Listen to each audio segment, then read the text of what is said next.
In today's video, I'm going to teach you how to remove background in Photopea Magic Wand.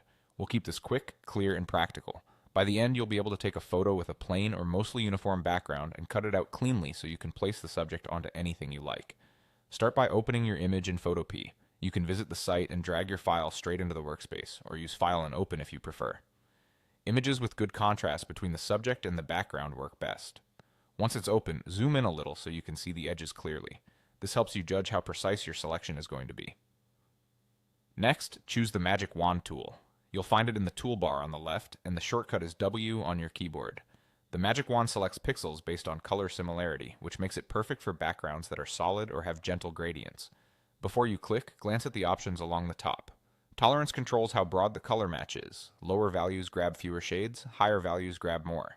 A moderate value is a good starting point, and you can adjust if needed. Anti-alias helps smooth edges, and contiguous limits the selection to touching areas, which is helpful if the background appears in multiple separate pockets. Now click directly on the background to select it. You'll see a marching ant's outline appear.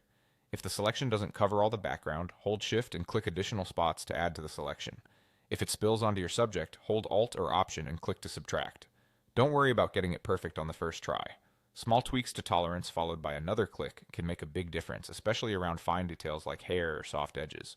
With the background selected, press Delete. The selected area should disappear, revealing the checkerboard pattern that indicates transparency.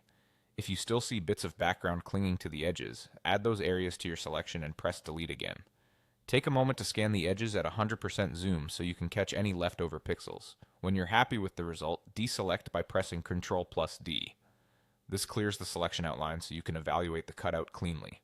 If something looks off, a quick Ctrl+Z will undo the last action so you can refine the selection. Finally, save your work. To keep transparency, export as a PNG. If you want to return later and keep layers editable, save as a PSD. That's it. Open, select with the Magic Wand, click the background, delete, deselect, and save.